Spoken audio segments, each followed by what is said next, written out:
Hello everyone and welcome back to Let's Play Pokemon Alpha Sapphire. In the last part we took care of the Team Aqua Base over in Lily Cove City, and now we've entered the water routes which we've already technically left behind because it's time for our next major city already. This is Mossdeep, really close to Lily Cove in terms of active area-to-area placement. This is our next active plot destination as well. We can surf around all the routes we want to on the water side of Hoenn.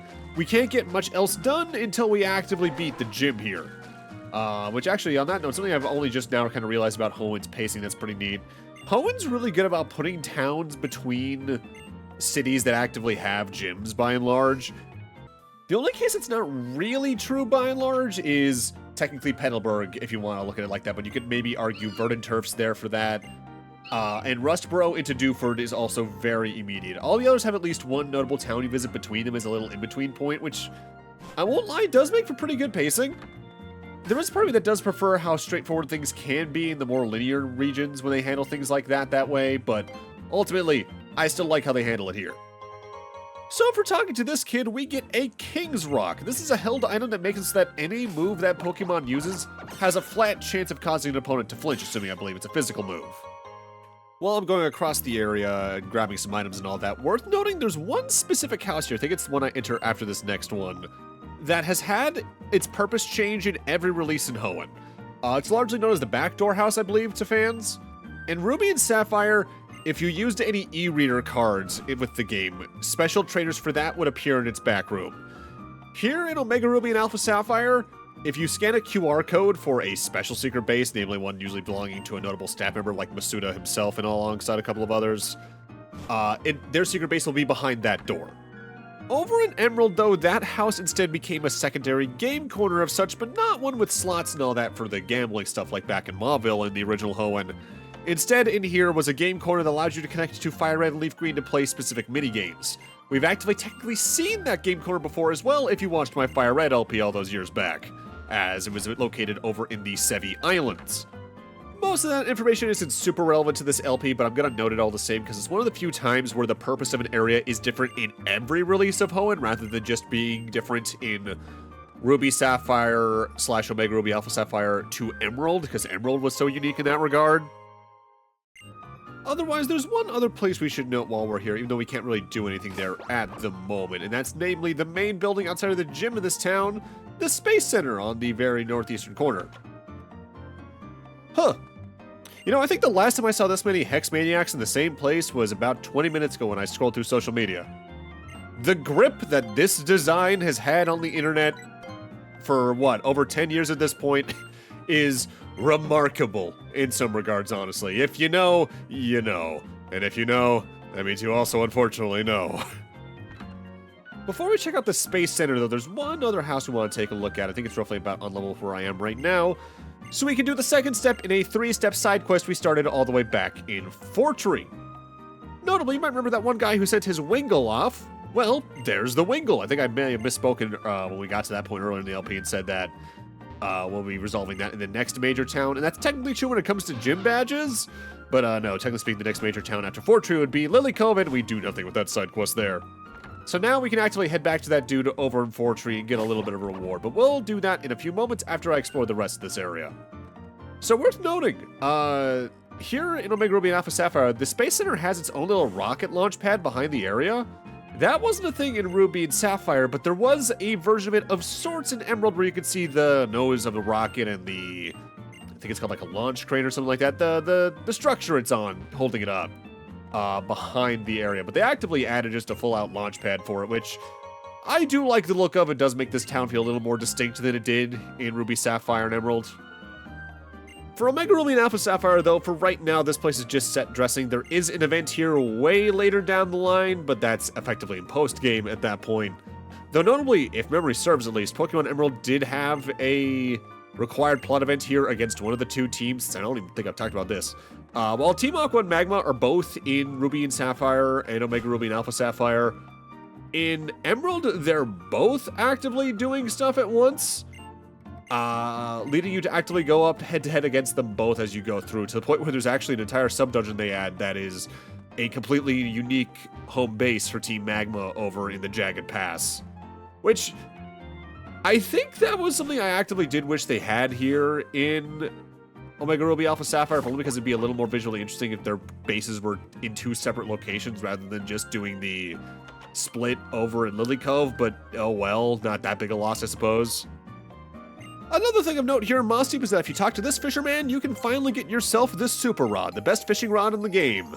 You can now access effectively every water Pokemon in the Hoenn region with only a few real standouts. It really depends on whether or not you're playing Ruby / Sapphire / Omega Ruby / Alpha Sapphire, as Sapphire I think does have a few extra water Pokemon you can grab, like the Lotad we talked about much earlier in the LP. And if you're trying to get certain Pokemon like Carvanha and we're having issues having it proc up with the Good Rod, the Super Rod's there to help you out. For instance, had I waited until now to go get Chris back on Route 118, finding a Carvanha with the Good Rod was a 5% chance. With the Super Rod, it's a 95% chance, and that remaining 5% is just being able to catch a Sharpedo outright. So really quickly, we're back here in Fortree to go see what the Wingull got for her over in Mossdeep, and for that we get a free mental herb that I will never use. The mental herb, I know for a fact, can cure you of the infatuation status ailment if you have it as a held item, but it does consume the item. But I think there's a couple of other moves as of like Gen 4 or 5 that the mental herb can also actively cure. Future me, go see if you can find a list of that, because I remember at least one of the moves it can help you against also being a pretty handy thing to be able to escape should you have a mental herb around. Now we're in the Pokemon right now, and at this point we have most of what you can actively buy here because you have upwards of 6 badges. But we came into this mart specifically to actively grab TM60 Quash. Quash is a move that is very more tailored around doubles. What it does is that if a Pokemon uses Quash on a Pokemon, the target Pokemon will then move last in that round of battle no matter what. Yo, how's it going, Chantabee Kyle? The gym leaders here use Psychic-type Pokemon. If you go up against them with Fighting or Poison-type Pokemon, they'll do horrible damage to your own Pokemon. They'll come at you with outstanding combination attacks. If you want to win, you'll need to show them how tight you are with your Pokemon. Go for it! Won't lie, there are the occasional moments in doing these commentary sessions for Pokemon where I just realize they say the word Pokemon so many times in a small chunk of time that it starts to feel like the sentences are structured incorrectly. So this gym's whole deal is sort of like rail tracks in a way. When you step on a glowing section of dots, you'll then be pushed along that in a one-way pattern. By hitting switches around the area, you'll toggle certain routes on or off and can make your way further into the gym. What's really annoying about this specific gym, and you see it happen to me coming up here, it's actively very easy to accidentally step on the next set of dots you need to get to. And due to that, there's actively some gym trainers here that you can just permanently miss that I unfortunately fell into the trap of because I really should have gone around the long way there to get over there, but oh well. So I'm technically not at my max amount of EXP I could be by this point, but the really unfortunate thing is there's actually a new Pokemon in this area I don't get to showcase because of that, but I'll talk about them in a moment. Right now, let's talk about the first new actual Pokemon for the part, Claydol. This evolves from Baltoy at level 36. Levitate for its ability, which on top of its ground psychic typing means it is immune to ground and electric, but weak to bug, ghost, water, grass, ice, and dark. Baltoy is an incredible mixed defender, and it can throw around attacks decently well as well. There are stronger defenders and attackers, yeah, but honestly, this is a pretty good one if you want something from it. The big issue is since it's limited only to Levitate in its ability, what it can do tactically is a little limited, but oh well, it's decently usable. Immediately after that, we now have our next new Pokemon. This is Starmie. Evolves from Staryu if you use a Water Stone on it. Water Psychic type, so it's weak to Bug, Ghost, Grass, Electric, and Dark. Starmie is an incredibly fast special attacker. This is a very usable Water-type Pokemon. It's got a decent learn set on top of that. Ability-wise, it can have Illuminate, Natural Cure, or Analytic, and I think we've talked about all 3 of those at this point. If you're going to try and get one of those, Analytic's pretty good if you use Trick Room, but in most cases, I'd say Natural Cure is probably the safest overall bet. Not a water type I use a lot because, again, I usually have a very specific water type or a small tree that I tend to use instead, but this is a very usable one in the case I don't have access to that Pokemon or I want to do something a little bit different. But yeah, one Pokemon I know for a fact we miss out on because I didn't battle the second male Psychic trainer in here. I've foreshadowed Medicham before, the evolution of Meditite. You can actually run into one here. But I'm going to hold off on talking about that Pokemon still because of that, because I think there is at least one other case I run into one later down the line. If not, I'll just talk about them when we're in post-game in some form, probably.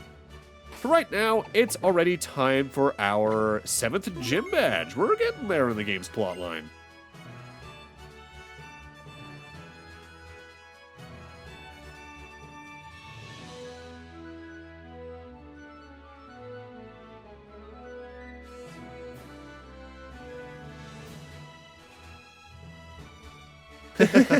Were you surprised that there are 2 gym leaders?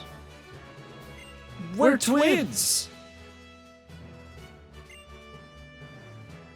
We don't need to talk because we can each tell what the other is thinking. All in our minds. This combination of ours. Can you beat it?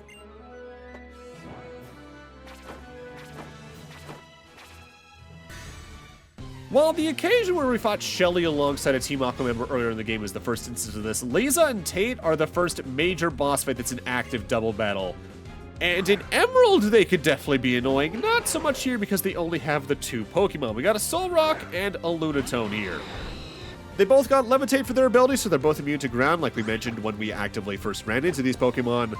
The Lunatone has Light Screen, Psychic, Hypnosis, and Calm Mind. Meanwhile, the Solrock has Sunny Day, Rock Slide, Solar Beam, and Psychic. Having a Dark Time around in some form can actively make this fight go by pretty quickly because the Lunatone can literally not touch them whatsoever. But what you need to really watch out for is the Solrock using Sunny Day and then trying to follow it up with, say, Solar Beam, as that could easily take out a Water type that you're potentially using against them to take care of their own weaknesses. With that said, because of both level differences and the fact this is just the Solrock and Lunatone, this is easily the easiest version of this fight. Ruby and Sapphire, this fight could be a little rough, I remember, but Emerald with the extra 2 Pokemon they threw in there, namely I think a Xatu and a Claydol, this was arguably the hardest gym battle in the game, really, in my memory, outside of maybe Winona. Because comparatively, the 8th gym leader I remember being pretty easy. We're already done here. That is really fast, as you can see. Our teamwork. It can't be helped. You've won.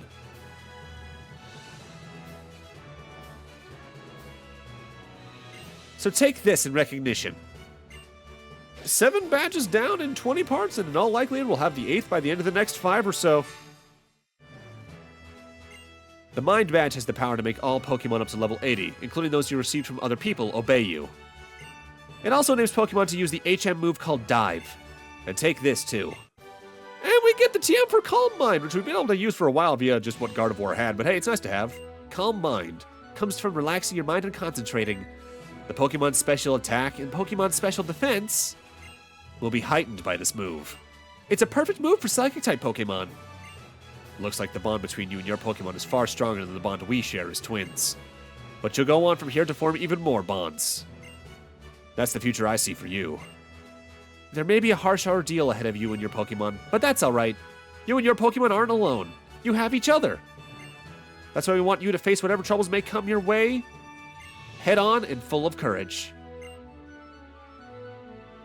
Alright, and thankfully they give you a fast travel point right here. Not that it would have been much longer if they just made the one pathway go backwards automatically.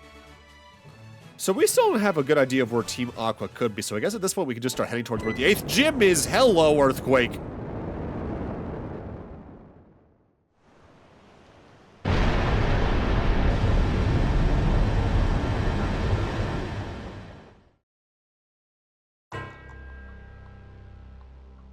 Ooh, what? A pillar of light appeared from the sea! That direction. Is that the direction of Route 128? Whoa, dude. Seriously, dude. This is the end of the world. Skitty, don't worry. Calm down.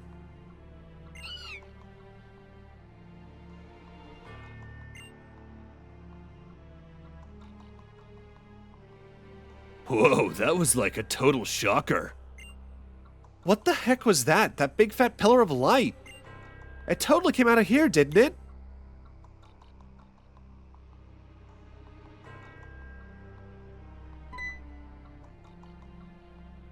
Kyle, I heard from little Liza and Tate that you visited their gym. I was thinking of trying to catch you while you were in the area, but then this happened. We should talk. Let's go to my place.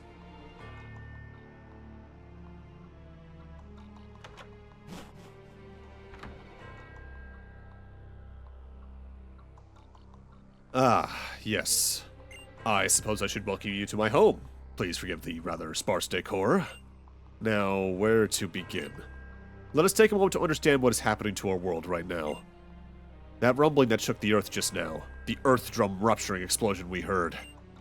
They are proof that a seal, which is long hidden deep undersea, has been undone at last. The super ancient Pokemon that has been sealed deep beneath Route 128 since ancient times. It slept until now in the seafloor cavern. The entrance to that cavern was sealed by the power of a certain Pokémon. All in an effort to keep any human or Pokemon from ever breaching it. But now it appears that the scheming of that terrible team has undone the seal. There is no doubt that they intend to revive the super ancient Pokemon. And once they do so, it seems they hope to make its power their own. Kyle, if that team obtains the power of the super ancient Pokemon, it will upset the balance of nature in this world. A crisis unlike any other before it will befall every living thing on this planet. I plan to do everything in my power to quell the situation. That is my duty. But there is a limit to what I can do with my power alone. That is why I'm asking for your help. I have great faith in your abilities. Lend me your strength to help put a halt to these teams' mad ambitions. With you and I and our Pokemon all working together, we will overcome this disastrous turn of events. I don't think it's out of the question. I will entrust you with this. And with that, we now have Dive, which is a pretty interesting HM to have around. If you use Dive, you'll be able to dive to the ocean floor with your Pokemon. And take this so you can stay with your Pokemon even in the depths of the ocean. But of course, if we're going to go underwater, we're going to need some scuba gear to make sure we don't die. If you were to use Dive in the correct stretch of water along Route 128, I believe you should be able to reach the entrance of the seafloor cavern. I will join you when I finish my duties. Please, do what you can to stop Team Aqua and Team Magma until then. I'm trusting you to do this for me.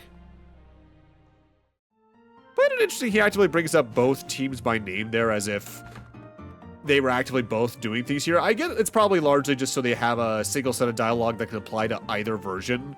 But it really also implies that Team Magma here in Alpha Sapphire is, doing anything, which they're really not. So, Dive. It's a very powerful physical type water move to have around. Arguably, in that regard, it's actively better than Surf in some regards on something like Sharpedo. With that said, it does take 2 turns to go off, and I think there is a list of moves that can still damage the Pokemon while they're underwater. Future me, see if you can scrounge that up for me, if you will. But the thing is, because I only have the one water-type Pokemon on my team, and I don't really want to bring Magna in just for this, for a good chunk of the remainder of the LP, Chris is going to go with both Dive and Surf. With that said, outside of battle, Dive allows us to do what Steven said it says on the tin. We can now use it to dive in any darker portion of water to get to the undersea section of a route. So not only does Hoenn have the most water routes at a whopping 17 like we brought up last time, but a good chunk of them, namely the major ones on the far eastern side of Hoenn's ocean here, are technically 2 routes in one each. The main thing with the dive sections is that there's occasionally seaweed you can run into random encounters in under there. There's certain trainers. But also, there's a lot of hidden items in every single one of the dive sections. Only real issue is I actively can't use the dowsing machine down here, so I have to find them by hand, so there's going to be a lot of small jump cuts in that regard over the next part and a half or so. Also, you want to go into the dive sections because there's also a whole bunch of items on these major water routes that you can only grab if you dive down one section and come back up to surface elsewhere. Also, just a moment ago, I was actively focusing on the super training screen on the bottom screen, as at this point, Mortis is now officially in my party. Jimmy's been in the party since right before Rustboro, since we actively caught him to use Cut early on. But at this point, while there are technically some Cut trees left in the game, I'm not even guaranteed to run into them, so at this point, he's important to the box, and Mortis now has the permanent 6th slot of the team, more or less. So we have our Ghost-type Defender, and I will eventually put an Eviolite on her, but I don't do that for a good little bit still.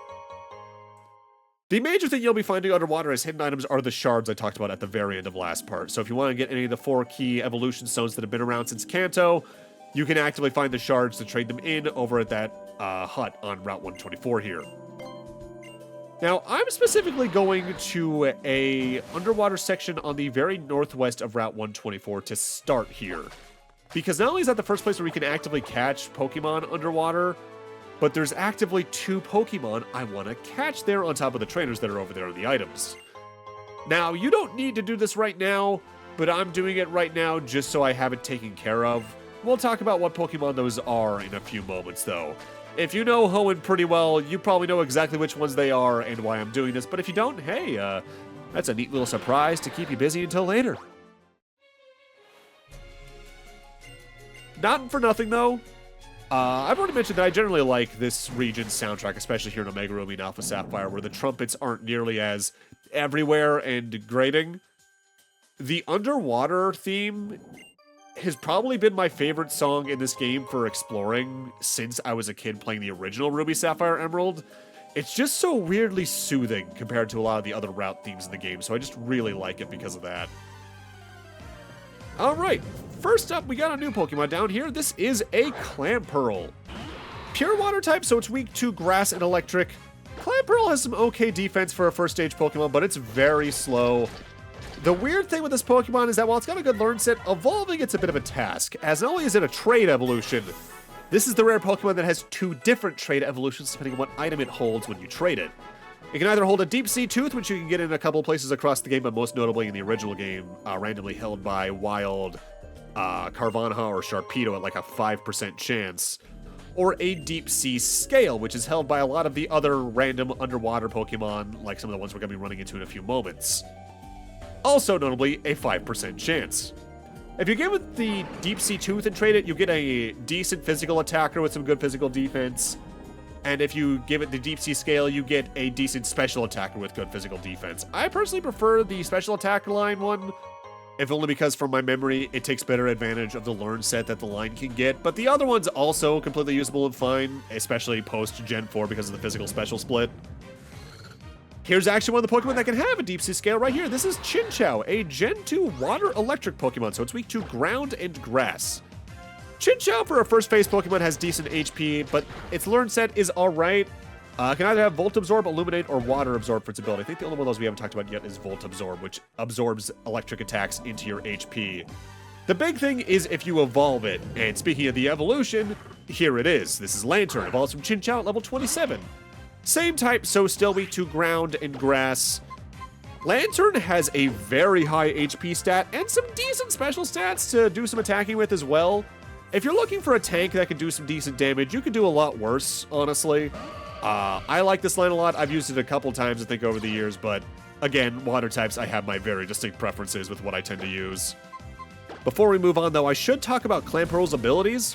Clamperl can have 2 abilities. Shell Armor, I believe, which, as we've talked about before, blocks critical hits from happening at all to the Pokemon in question, as well as Rattled. Rattled I know we haven't talked about yet.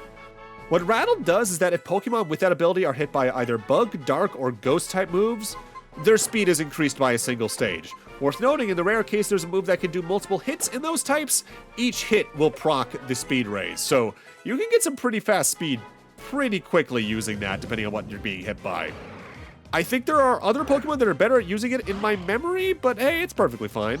At this point, though, I'm jump cutting to the 2 Pokemon I actually want to catch over here in the underwater sections. First off, we got our next new Pokemon. In doing so, Relicanth. Relicanth is a water rock type, so it's weak to fighting, ground, grass, and electric, grass being a 4 times weakness. This is a single stage Pokemon, but for what it is, this is a very tanky Pokemon with a very high physical defense stat and high HP as well. While it's not great at attacking, I do believe it has a decent enough learn set. Ability-wise, you can either have Swift Swim, Rock Head, or Sturdy, all of which I believe we've talked about before in this LP. I'd recommend Rock Head if you want to try and use one for some reason, just so any decently high-powered attacks that do recoil you use with it won't actively damage you back, but how you do there really depends on what you really want to get done. This is a notably hard-to-find Pokemon, though, as in both the original version of Hoenn over in Gen 3 and here in Gen 6, Relicanth is a 5% encounter rate in Route 124, as well as I think similar in the other underwater routes. Partner that with, from my memory, a decently low catch rate. I was here for a little bit. I could wait a little bit longer before actively using an Ultra Ball, but I wanted to make sure I caught this thing first try, because otherwise I'd probably be looking for another one for about 20 minutes or so. Now, I probably could wait until a good chunk later to actively catch the 2 Pokemon I'm here to catch. The main reason I'm doing it now is that it makes for a good introduction to diving as a mechanic, because we're going to be doing that several times over the next several parts. Relicanth, the longevity Pokemon. Relicanth is a rare species that was discovered in deep-sea explorations. This Pokemon's body withstands the enormous water pressure of the ocean depths. Its body is covered in tough scales that are like craggy rocks.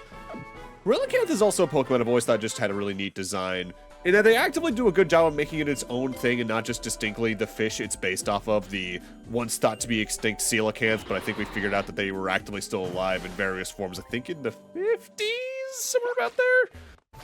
In that regard, I've already mentioned that there's a lot more water-type Pokemon than a lot of other types in the series. When you keep in mind just how many fish and aquatic species there are in the real world, it really starts to click in exactly why. And honestly, in a lot of cases, the water-type Pokemon are actually based off a real fish pretty directly. Yes, even the Lips fish from Gen 5. Speaking of fishing, that's what we're back here at the surface of the water doing, as the other Pokemon I want to catch on Route 124 can only be caught by fishing. I think it's roughly a 20% chance to find them with a good rod, but if you have the super rod already, it's I think at least a 50% chance I'm here to catch a Whalmer. As the same thing I need the Relicanth for, I'm actually going to need Whalmer's evolution for, so actively in a relatively nearby chunk of the game, we're going to take, like, I think Mortis out of my party for a little bit just to have the Whalmer around so we can level it up and evolve it. Again, if you know Gen 3, you know exactly why I'm doing this, and I figured I might as well get the early steps out of the way as soon as I could, effectively. Whalmer, the ball whale Pokemon. Whalmer can store water inside its body to transform itself into a ball for bouncing around on the ground. By filling itself with more water, this Pokemon can elevate the height of its bounces. Buoyant! After that, though, at this point, what the rest of this video is going to be is me going around the rest of Route 124, hitting up all the rest of the dive spots, getting all the items, fighting all the trainers, all that jazz. There's at least one new Pokemon along the way, but largely it's a lot of item gathering. Though there is a notable item you can grab in this area after you get dive, notably it's a Mega Stone we'll be getting in a few moments. So, this specific scuba diver has our final new Pokemon for the part. This is Seadra. Notably, this is a second phase of a Pokemon line. We actively haven't seen the first phase yet of Horsea, but it evolves from that at level 32. Pure water type, so it's weak to grass and electric. Seadra's alright. Decent physical defense, decent special attack, decently fast. Just feel-wise, this is a Pokemon that definitely feels more like a middle evolution, which is why I'm very glad they gave it the evolution in Gen 2. And if you actively go out of the way to evolve it, which it does require trading with a specific item, you do get Ruiner of Dreams from Gen 2, admittedly. A decent water dragon type that doesn't have any super ridiculous stats, but it's so just absurdly usable due to its typing and moveset that it's one of the better water types in general, still to this day. As for Seadra itself's abilities, when abilities were first introduced, I want to say Seadra specifically only really had Poison Point, which, as we've talked about before, I believe, if opponent Pokemon make contact physically with Pokemon that have that ability, roughly a 1 in 3 chance that opponent will be poisoned. Gen 4, though, gave it access to Sniper, which I much prefer, which increases critical hit damage by pretty much 50% flat. Hidden ability-wise, they can get Damp, which is fine, but if you're going to use the Seadra evolution line, especially if you want to evolve it into the horror of Blackthorn City, you want to get Sniper. Call it a hunch. Mind thinking about it, that kind of goes hand in hand with how I tend to play these games, where my generally preferred abilities are the ones that actively share a wider impact over the Pokemon's learn set and all that jazz, or have a longer term effect in battle. Status ailments inflicting ones like Static and Poison Point, I made good use of in the past, but I just generally will prefer a Pokemon's secondary or hidden ability if it actively ties more into things like that. It's why a very specific Dragon type here in Hoenn, for instance, is powerful as it is, yes, but their hidden ability is absurd for them when that got introduced in Gen 5. Up here is the Mega Stone in question. In specific, this is going to be the Pinsirite. So with this, if you actively have a Pinsir from the Safari Zone, you can Mega Evolve it into Mega Pinsir, which we'll probably talk a good bit more about later on in the LP, because I don't remember if we actively run into a Pinsir, but if we do, I can save it for then. But also, like I said, there's going to be plenty of time down the line for me to potentially talk about Mega Evolutions we haven't seen in the LP at that point, as there's going to be some good downtime while we're fighting very specific varieties of Pokemon. and throwing Pokeballs at them for minutes and minutes on end. At least I think so. I'll figure out when I actively get to editing that part, because this is the last part I've actively edited this LP up to this point. Some of these items underwater, by the way, I'm taking like a minute to find. Not because I don't know where they are, I do know the relative locations. It's just that for some reason, even though I know I'm directly on top of it, there's times where mashing the A button, it just doesn't want to register where the item is or should be. I think a big part of that comes down to the camera angle, though, as when you're diving underwater, the camera is noticeably lower to the ground than it is in most of the other instances in the game, especially in these smaller underwater areas. Just a comparatively weird thing in game feel compared to a lot of what the rest of the game feels like. But with that, I'm going to need to end this off here. Thank you guys for watching, and in part 20, we're going to continue exploring the ocean around the far eastern half of home before I think eventually finding our way to our next plot destination. See you guys then!